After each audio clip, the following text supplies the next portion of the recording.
Shalom, bien-aimés dans le Seigneur. Moi, c'est votre frère, l'évangéliste Paul Loango, pasteur principal du centre missionnaire La Main de l'Éternel. J'aimerais juste vous prendre un moment pour que nous puissions nous partager un peu sur « Demeurons de vrais chrétiens ».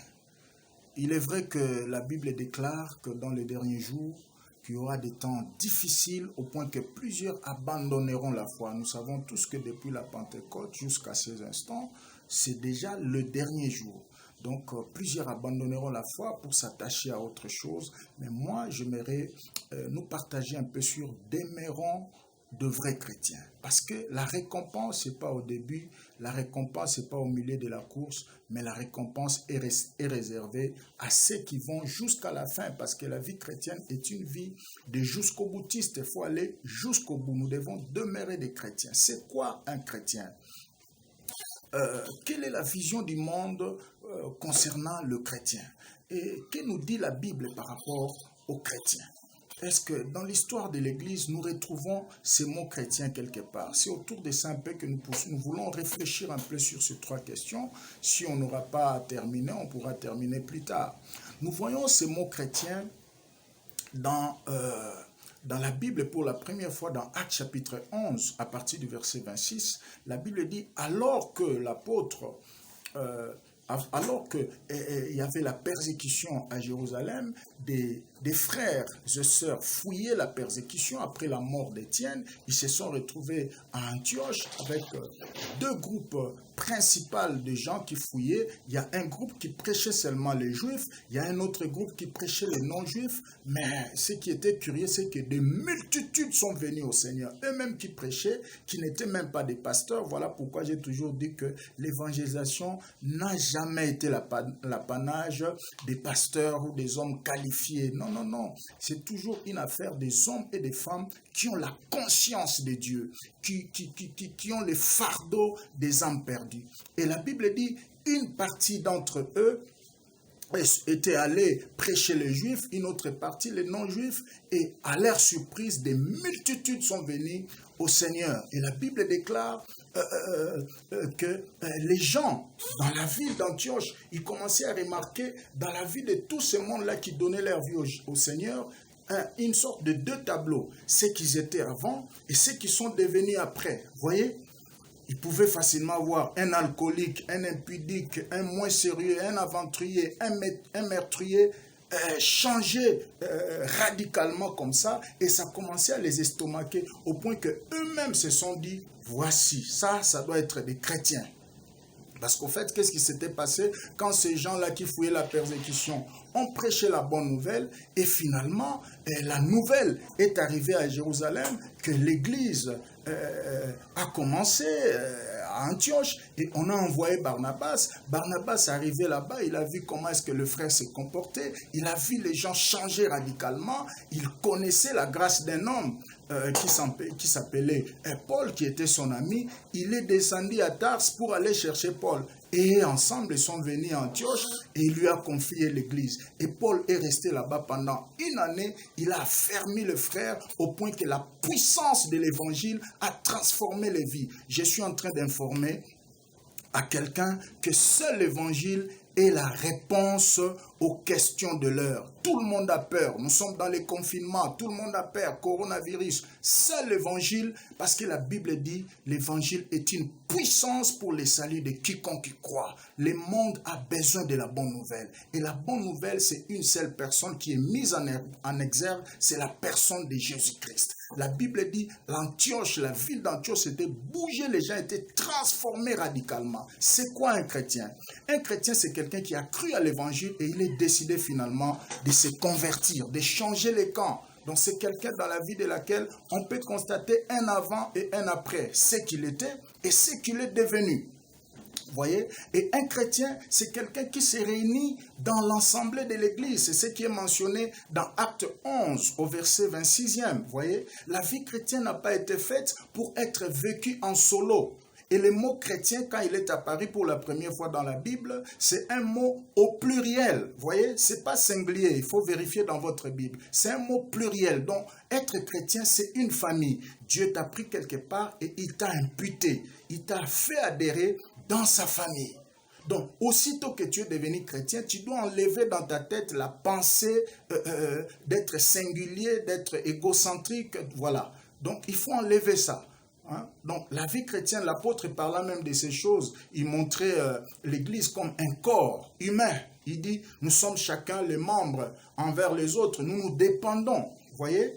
C'est une famille. On peut être séparés comme dans ces temps, chacun dans son coin, dans les confinements, mais n'oubliez pas que tu fais partie d'une famille. Et cette famille a ses logiques, cette famille a ses lois, cette famille a des principes. Vous voyez, Israël était la famille de Dieu, bien qu'il était à un certain moment déporté, mais il continuait à vivre dans les lois et partout où ils étaient.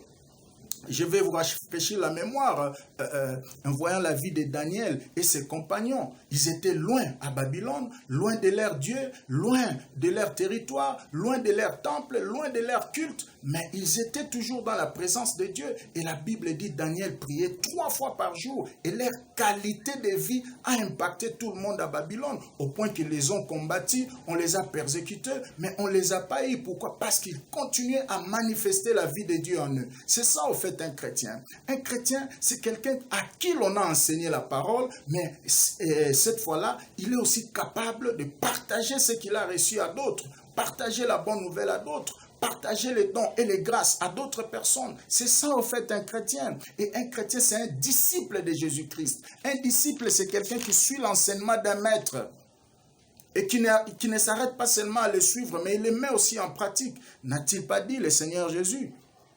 On reconnaîtra que vous êtes réellement mes disciples si vous vous aimez les uns les autres et vous mettez en pratique mes commandements. Parce que le vrai christianisme ne se révèle qu'en 3 choses.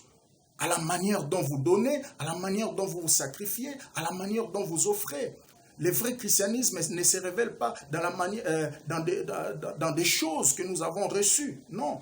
Il ne suffit pas seulement de recevoir des choses. Non, non, non. Tu as reçu la parole. Tu as reçu l'évangile. Tu as reçu la vérité. Tu as reçu les dons. Quoi faire avec? Il est temps maintenant que chacun de nous s'examine dans son coin ce qu'il a reçu. Nous devons nous mettre à la disposition des autres. Il y a de ceux-là qui ne connaissent pas la vérité comme nous. Nous avions été bénéficiaires de l'amour de Dieu et la seule façon que nous devons rendre à Dieu son amour, c'est d'aimer les frères, c'est de partager avec le frère tout ce dont nous avons reçu. Vous voyez?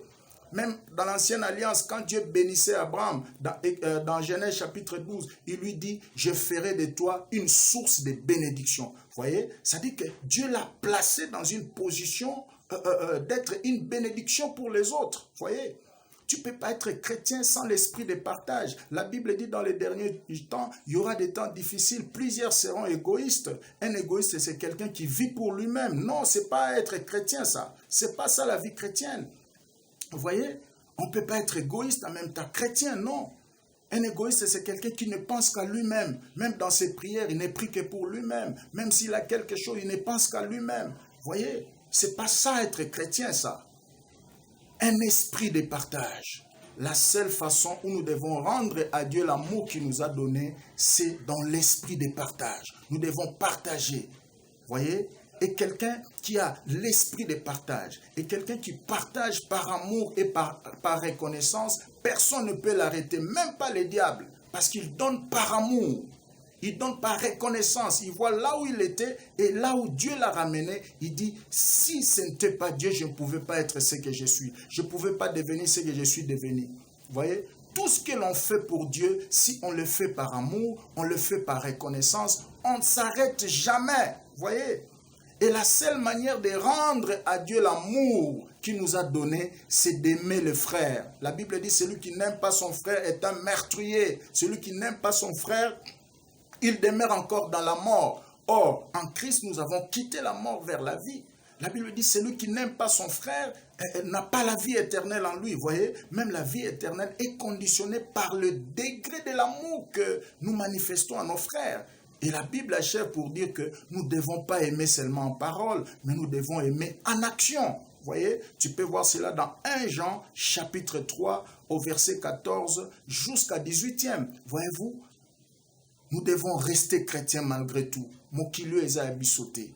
Voyez, restons chrétiens. Là où tu es, reste chrétien. Manifeste les comportements, les caractères d'un chrétien. Si tu donnes, continue à donner. Si tu aides, continue à aider. Compatissons avec le frère. Compatissons avec nos amis. Et Dieu sera content de nous. J'aimerais prier avec nous.